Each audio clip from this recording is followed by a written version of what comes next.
Senyora alcaldessa, senyores regidores, senyors regidors, el passat mes de setembre va tindre lloc un fet molt greu que afectà la morfologia d'una part de les platges del sud de València, en concret a la zona del Saler. Després d'una gran tempesta aparegueren varats a la platja els enormes mercants Sunrise i Cèlia. Després del seu reflotament, es van començar les obres de restauració de la platja. Per notícies aparegudes en premsa, la restauració va costar vora 600.000 euros i va incloure no només l'aportació de sorra a la platja, sinó també la reconstrucció de la zona dunar amb la seva vegetació. Aquesta aportació econòmica va estar feta pels armadors dels dos vaixells.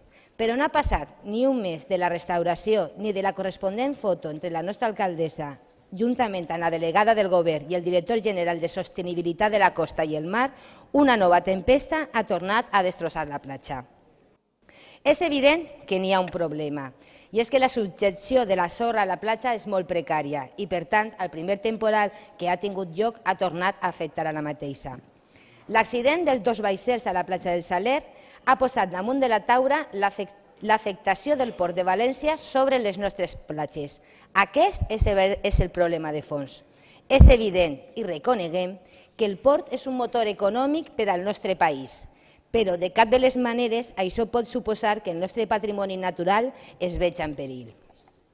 En primer lloc, per la possibilitat d'accidents com el que va ocórrer el passat setembre, un perill que fins ara no havien conegut, com és l'impacte directe sobre les nostres platges dels grans vaixells mercants. I en segon lloc, molt més visible però també molt més important, és l'afectació del Port de València sobre la fisonomia de les nostres platges. La darrera ampliació del port, amb un nou dic que s'endissava més de 2.000 metres al mar, limitava més encara la deriva litoral, que en el cas de València és de nord cap a sud, que de forma natural aporta sorra des del nord fins a les platges del sud. En la barrera provocada, les platges del nord del port, el Cabanyal, la Malvarrosa, acumulen més sorra d'allò normal, mentre que les del sud del port van perdent i aquesta mateixa arena. El port provoca el conegut com efecte d'ombra, pel qual les platges al seu sud deixen de rebre aportacions de sorra i, per tant, comencen un procés de regressió. La Universitat de València, en un estudi a propòsit de la darrera ampliació, afirmava que es produiria un fort impacte sobre les platges del sud de València, ja que s'incrementarà la zona d'ombra, afectant fins i tot a les platges de Cullera. Així mateix, es mostrava preocupada pel futur del Parc Natural de l'Albufera. Degut a aquest efecte ombra sobre les platges, la declaració d'impacte ambiental de l'ampliació del port establia, tot i que ser favorable a l'ampliació, l'obligació de fer un pla de vigilància ambiental per a fer un estudi del seguiment de les platges del nord i del sud de València. Així mateix, es destaca a la mateixa declaració d'impacte ambiental que el Port de València és el responsable de la profunda modificació ocorreguda a les platges del Pinedo i el Saler. Els informes de seguiment que es venen realitzant des de la finalització de l'ampliació del port han sigut reiteradament sol·licitades per diversos ciutadans, als quals se les ha denegat contínuament la informació adduint des del Ministeri de Medi Ambient que són informes parcials i no definitius. Una excusa per a nosaltres absurda, perquè els informes que se venen realitzant són definitius. Una altra cosa és que les conclusions que té que mostrar el Ministeri sobre la regressió de les platges es facin després dels 5 anys establerts per la mateixa declaració d'impacte ambiental. És ben cert que la marca de transparència del Govern central i del Port de València sobre aquests informes són clars indicis de que les coses no estan anant bé. Però no cal ser un expert per a descobrir quin efecte ha tingut el port sobre les platges. A les fotografies mostrades al cos de la meva moció són un exemple. Què ha passat entremig de les dues fotografies, la de 1977 i l'actual?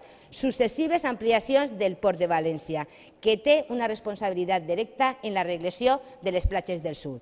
Per tot això, presentem 3 propostes d'acord, en les quals, en les 3, instem a que l'Ajuntament de València reclame al port. En primer lloc, que en un termini màxim de 6 mesos presenti un pla executiu per a regenerar de forma definitiva i duradora les platges del sud de València, que perden contínuament sorra, així com un pla per a estabilitzar les platges del nord que no paren d'acumular-la. En segon lloc, que que assumisca les despeses, el Port de València, de regeneració i manteniment de la fisionomia de totes les platges del terme municipal afectades per les successives ampliacions de la infraestructura portuària. I, en tercer lloc, que publiqui a la seva pàgina web tots els informes de seguiment de l'evolució de les platges del Pla de Vigilància Ambiental al que estava obligat a fer segons la declaració d'impacte ambiental de l'última ampliació. Moltíssimes gràcies. Gracias, señora alcaldesa. En primer lloc, Lourdes, te pido perdón por no haberte nombrado la foto. De verdad, lo siento mucho. No. Segundo lugar, en referencia a lo de la coctelera, cualquier persona con una mínima formación científica o de ingeniería entendería el concepto de que multivariable. Las cosas no siempre tienen ni que una única causa. Y yo he enumerado una serie de ellas. Después, me has hablado del profesor Serra. Yo tengo aquí un artículo del profesor Serra que me dice completamente lo contrario de lo que tú me estás diciendo. O sea, entonces, vamos a ver y con cuál nos quedamos, si con el tuyo o con el que aporto yo, sinceramente. Y más aportaciones. La declaración de impacto ambiental no te pide que hagas que una monitorización y una valorización de un problema que no existe. Por lo tanto, como consecuencia, sí que el puerto afecta a la dinámica litoral del Golfo de Valencia y por consecuencia a todas sus playas. En el año 1991, un diputado del Partido Ique Popular, el señor Albiñana Calatayud, a petición de comparecencia que por parte de Izquierda Unida del director de puertos, que argumentaba lo mismo que usted, expuso: nosotros no tenemos más remedio que apoyar la iniciativa de Izquierda Unida y advertir que, además, vamos a tomar nuevas medidas de tipo parlamentario, porque el asunto es de una gravedad extraordinaria, en contra del parecer del director general de Puertos. El director general de Puertos nos acaba de decir que las obras del puerto no afectan al Saler, lo que se contradice totalmente con lo que dice el jefe de Costas de Valencia, Rafael Jiménez, en fecha del 26 de octubre del 90. El efecto más grave que genera el puerto es la regresión de las playas del Saler.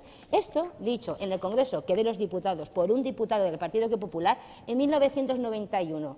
20 años después, con las sucesivas ampliaciones que ha sufrido el puerto de Valencia, la situación continúa peor. Y sí que me gustaría acabar y que en mi intervención, pidiéndote, Lourdes, no has hecho una sola referencia a las 3 propuestas de acuerdo, lo cual que debo suponer que el Ayuntamiento de Valencia no va a querer instar al puerto a que se preocupe por las playas de su término municipal. Muchas gracias.